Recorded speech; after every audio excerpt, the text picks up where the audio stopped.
नमो तस्स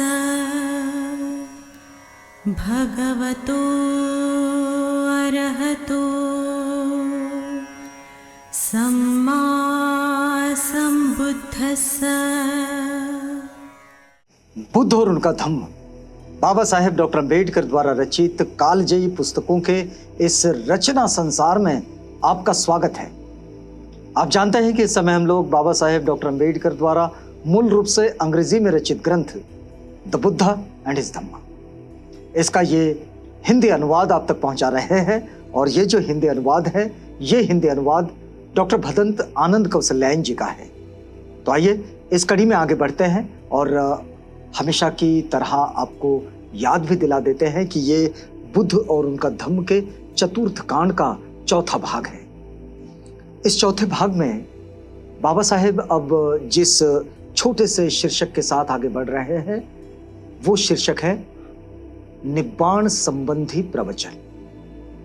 तथागत अपनी शिक्षाओं में अपने अनुयायियों को ये बात सिखाते हैं और वे कहते हैं कि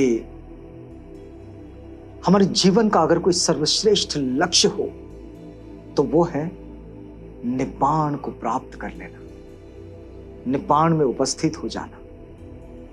तो ये जो निब्बाण के संबंधी जो प्रवचन है, इन प्रवचनों को बाबा साहेब ने इस समय बुद्ध और उनका धम्म में यहाँ चर्चा के लिए लिए हैं। और देखिए बाबा साहेब एक पहला ही एक छोटा शीर्षक लिखते हैं इस अध्याय को, निर्वाण क्या है। निब्बाण क्या है? तो निब्बाण क्या है इस बात को समझा रहे हैं तथागत बुद्ध के जीवन के एक छोटे से प्रसंग के साथ। बाबा साहेब लिखते हैं कि एक बार तथागत बुद्ध श्रावस्ती में अनाथ पिंडिक के जेतवनाराम में ठहरे हुए थे। वहीं सारिपुत्र भी थे। जेतवनाराम अनाथ पिंडिक का, श्रावस्ती का, ये तथागत के रुकने की बड़ी लंबी जगह रही है। तथागत यहाँ बड़े लंबे समय तक ठहरे, तो यहाँ प्रवचन भी बहुत हुए हैं। अब इसमें सारिपुत्र भी है वहां पर जहां तथागत बुद्ध रुके हैं। तो तथागत ने भिक्षुओं को संबोधित करते हुए कहा कि भिक्षुओं, तुम्हें धर्म का दायाद, भिक्षुओं तुम्हें धम्म का दायाद बनना चाहिए। यानी कि दायाद का मतलब हुआ उत्तराधिकारी, धम्म का उत्तराधिकारी बनना चाहिए, भौतिक वस्तुओं का नहीं। अक्सर हमारे पास उत्तराधिकार किन चीजों का होता है? भौतिक वस्तुओं का। सब अपने अपने वारिस की बात करते हैं और उस वारिस के लिए जो कुछ होता है वो होता है भौतिक वस्तुएं। लेकिन तथागत जो बात कह रहे हैं वो है अभौतिक वस्तु की, यानी कि धम्म का दायाद बनने वाली बात। तो धम्म के अधिकारी बने, धम्म और धम्म के उत्तराधिकारी बने। तथागत कहते हैं कि धम्म का दायाद बनना चाहिए, भौतिक वस्तुओं का नहीं, क्योंकि मेरे मन में तुम सबके लिए अनुकंपा है, इसलिए मैं तुम्हें यह कह रहा हूं। तथागत कहते हैं कि मैं ये बात तुम्हें इसलिए कह रहा हूं कि तुम सब के लिए मेरे मन में अनुकंपा है। अगर अनुकंपा नहीं होती तो फिर तथागत ये बात नहीं कहते। लेकिन तथागत तो महाकारुणिक है, उनकी करुणा को पूरी दुनिया ने अनुभव किया है और वो एक महाकरुणा है। तो महाकारुणिक तथागत सबके प्रति अनुकंपा होने के कारण वे कहते हैं कि तुम्हें धम्म का दायाद बनना चाहिए, धम्म का उत्तराधिकारी बनना चाहिए, भौतिक वस्तुओं का नहीं। अब तथागत ने इतना कहा और उठकर अपनी कुटी में चले गए। सारिपुत्र पीछे रह गए। तथागत ने तो इतनी ही बात कही और वे चले गए। अब सारिपुत्र वहां रह गए।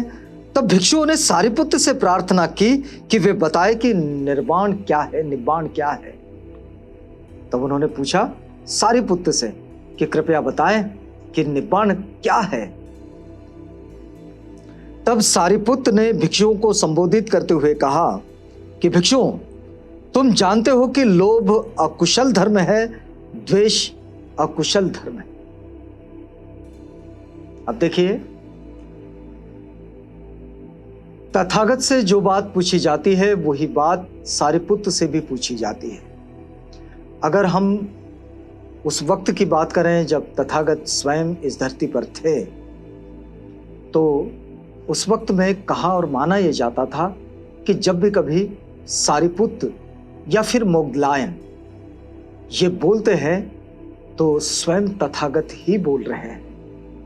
बाबा साहेब ने भी इस प्रवचन को जब बुद्ध और उनका धम्म में लिखे हैं तो आप भी यही मानकर और समझकर ग्रहण करें कि ये बात स्वयं तथागत कह रहे हैं, क्योंकि सारिपुत्र की बात में, सारिपुत्र की वाणी में, मोगलायन की वाणी में और तथागत की वाणी में कोई अंतर नहीं।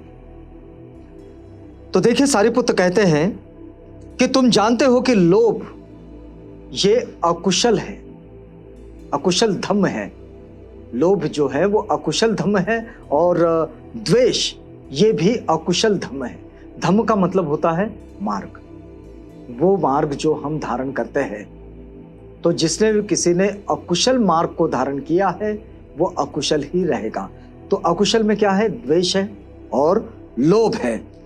इस लोभ और द्वेष से मोक्ष लाभ करने हेतु मध्यम मार्ग है। सारिपुत्र कहते हैं ये जो लोभ और ये जो द्वेष है, इससे मोक्ष लाभ करने के लिए मध्यम मार्ग है जो हमें आंख देने वाला है। मतलब हमारी जो मिथ्या दृष्टि है, इस मिथ्या दृष्टि को हटाकर, मतलब हमें मिथ्या दृष्टि से दूर कर सम्यक दृष्टि की ओर ले जाता है। यह मध्यम मार्ग है। और फिर मध्यम मार्ग जो हमें आंख देने वाला है, ज्ञान देने वाला है, शांति, प्रज्ञा, बोधि तथा निब्बाण की ओर ले जाने वाला है। मध्यम मार्ग हमें निब्बाण की ओर ले जाने वाला है, प्रज्ञा की ओर ले जाने वाला है, शांति की ओर ले जाने वाला है और बोधि की ओर ले जाने वाला है। यह मध्यम मार्ग क्या है? अब स्वाभाविक सा सवाल है कि फिर यह मध्यम मार्ग क्या है? तो यह अष्टांगिक मार्ग के अतिरिक्त और कुछ भी नहीं। जो तथागत की शिक्षाओं में अष्टांगिक मार्ग आता है, ये उसके सिवाय कुछ भी नहीं। यही सम्यक दृष्टि, सम्यक संकल्प, सम्यक वाणी, सम्यक कर्मांत, सम्यक आजीविका, सम्यक व्यायाम और सम्यक स्मृति और सम्यक समाधि। इसके सिवाय ये कुछ नहीं, यही मध्यम मार्ग है। फिर सारिपुत्र देखिए आगे कहते हैं, क्या कहते हैं? भिक्षु, क्रोध अकुशल धम्म है। पटीक यानी कि विरोधी भाव, किसी के प्रति घृणा का भाव, जिसे पटीक कहा जाता है। तो पटीक अकुशल धर्म है। ईर्ष्या, मत्सर, ये अकुशल धर्म है। किसी के प्रति ईर्ष्या का होना या फिर द्वेष, मत्सर होना, ये अकुशल धर्म है। कंजूसपन और लालच, ये भी अकुशल धर्म है। ढोंग, ठगी और उद्धतपन, ये भी अकुशल धर्म है। किसी को भी उतार कर बोलना। हम सबको पता है आसपास में बहुत सारे लोग होते हैं जो किसी को भी उतार कर बोलते, उद्धतपन से बोलते हैं। तो ये उद्धतपन जो होता है बोलने का, ये अकुशल धर्म है। अभिमान अकुशल धर्म है और प्रमाद, ये भी अकुशल धर्म है। तो ये जो अकुशल धर्म है, इस अकुशल धर्म से बाहर आने की बात सारिपुत्र भिक्षुओं को बता रहे हैं। किस लिए? क्योंकि वे इस समय निब्बाण समझा रहे हैं कि निब्बाण क्या है। तो अभिमान और प्रमाद के त्याग के लिए मध्य मार्ग है जो आंख देने वाला है। अभिमान और प्रमाद का त्याग होगा जब हम मध्यम मार्ग पर चलेंगे। और ये जो मध्य मार्ग है, ये आंख देने वाला, ज्ञान देने वाला, प्रज्ञा, बोधि और निब्बाण देने वाला है। आर्य अष्टांगिक मार्ग का ही दूसरा नाम निब्बाण है। सारिपुत्र कहते हैं कि आर्य अष्टांगिक मार्ग पर चलते रहने का ही दूसरा नाम, क्योंकि ये मार्ग हमें जिस जगह पर लेकर जाता है बस वो ही निब्बाण है। और इस प्रकार महास्तवीर सारिपुत्र ने ये जो कहा तो भिक्षु बड़े आनंदित हुए। कि भिक्षुओं ने सोचा कि भाई निब्बाण निब्बाण निब्बाण निब्बाण ये बात कही जाती है, बार बार तथागत कहते हैं, तो ये निब्बाण होता क्या है? तो निब्बाण क्या है ये सारिपुत्र ने बड़े ही आसान शब्दों में समझा दिया। और आसान शब्द क्या है? तो सम्यक मार्ग का प्रैक्टिसिंग करना है, सम्यक मार्ग का आचरण करना है और बड़ी दृढ़ता से करना है। अगर दृढ़ता से यह आचरण होता है तो निश्चित रूप से निब्बाण की ओर हम पहुंच जाते हैं।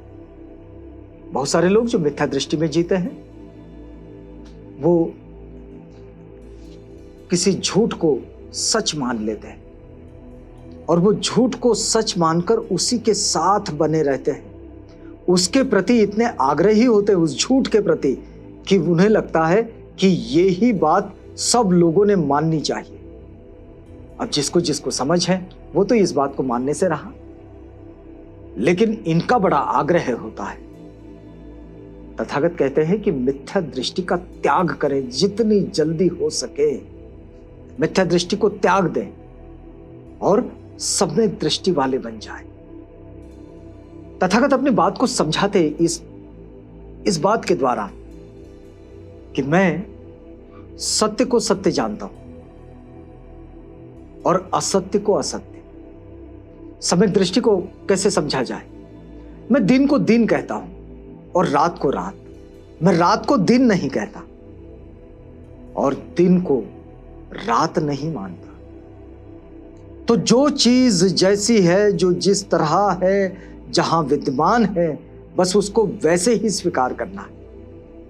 और यही बात बाबा साहेब ने यहां बुद्ध और उनका धम्म में लिखे।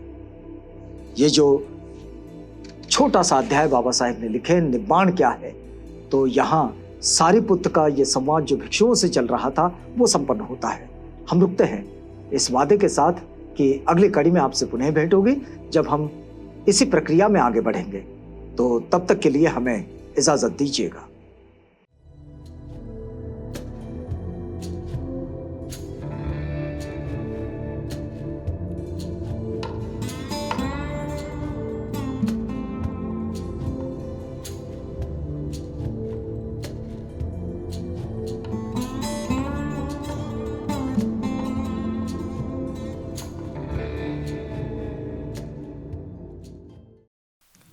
बुद्ध और उनका धम्म।